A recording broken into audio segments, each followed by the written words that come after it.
Evangelio de hoy y la Divina Misericordia, 5 de julio de 2024.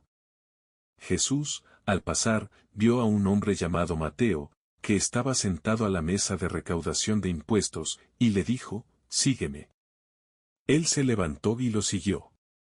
Mientras Jesús estaba comiendo en la casa, acudieron muchos publicanos y pecadores, y se sentaron a comer con él y sus discípulos. Al ver esto, los fariseos dijeron a los discípulos, ¿por qué su maestro come con publicanos y pecadores? Jesús, que había oído, respondió, no son los sanos los que tienen necesidad del médico, sino los enfermos. Vayan y aprendan qué significa, yo quiero misericordia y no sacrificios. Porque yo no he venido a llamar a los justos, sino a los pecadores.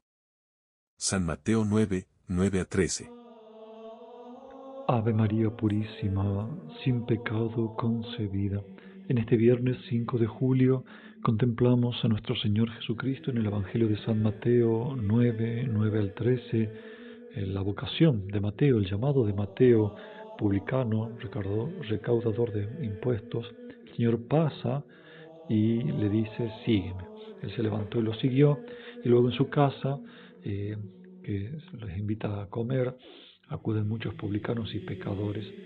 Y algunos fariseos que vieron eso dijo, porque su maestro come con publicanos y pecadores. Y el Señor responde, no son los sanos los que tienen necesidad del médico, sino los enfermos. Vayan y aprendan qué significa yo quiero misericordia y no sacrificios. Porque yo no he venido a llamar a los justos, sino a los pecadores.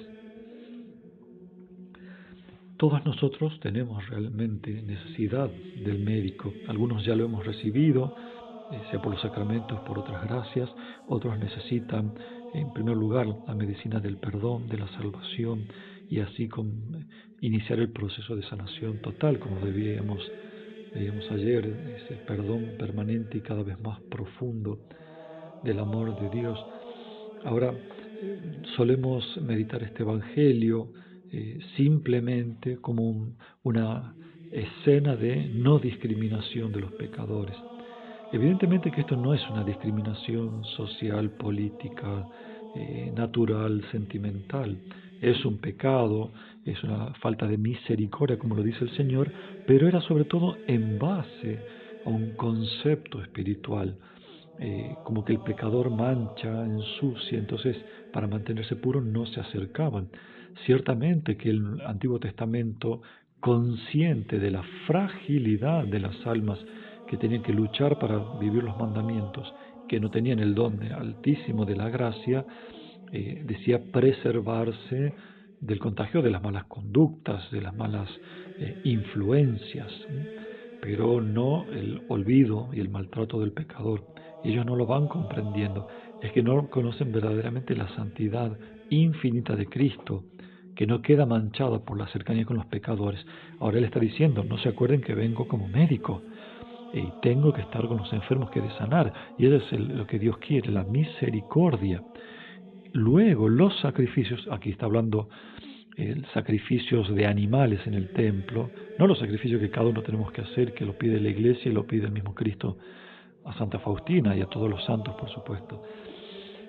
Entonces, como médico para sanar por el perdón, por la redención de los pecados. Ahora, no lo conocían porque no experimentaron, no se abrieron.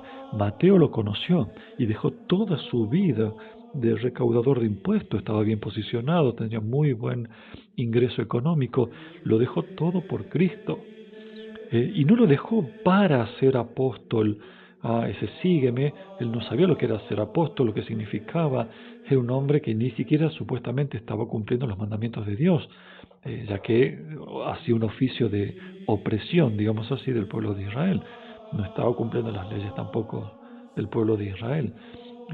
Por eso digo, a veces uno dice, no, pero era apóstol. No, está bien. Tuvo la gracia, pero de ser fiel al Espíritu Santo que lo movió a través de este llamado de nuestro Señor Jesucristo. Así debemos ser nosotros, quizás no apóstoles, pero sí dóciles a la gracia, a lo que el Señor nos va inspirando. Pero decía, esto es una gracia debida a que conoció el amor de Cristo. la mirada de Cristo, la palabra de Cristo, su misericordia, y por eso también Él se anima a llevar más pecadores, más publicanos, para que también reciban el perdón y cambien de vida. El que no conoce a Cristo no conoce su bondad.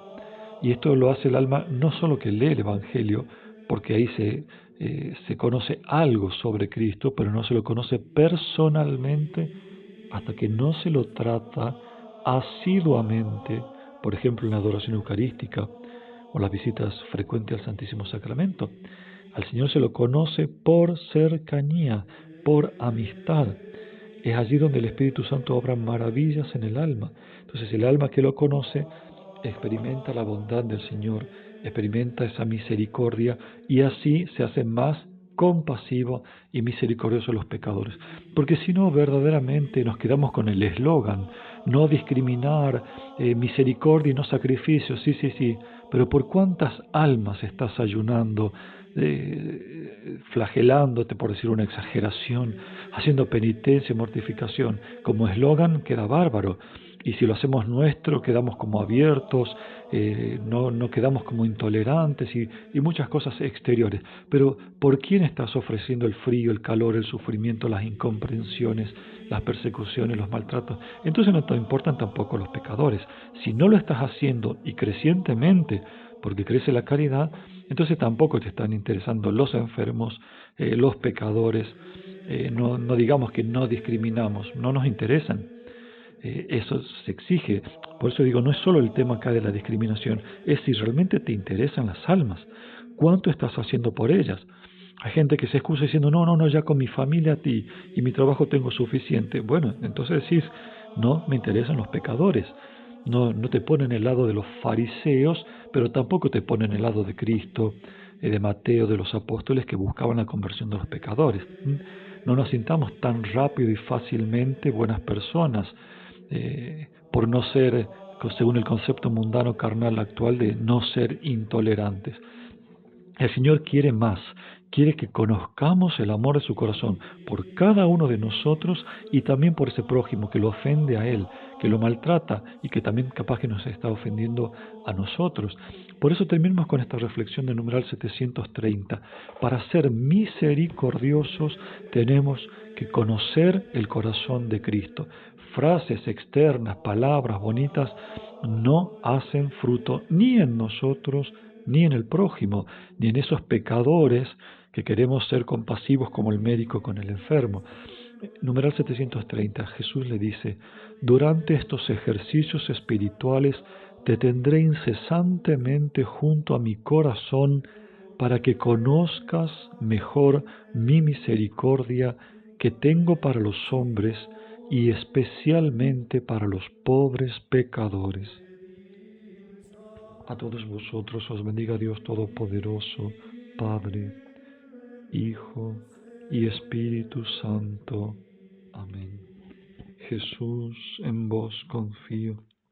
María, Madre de la Misericordia, ruega por nosotros. San José, ruega por nosotros.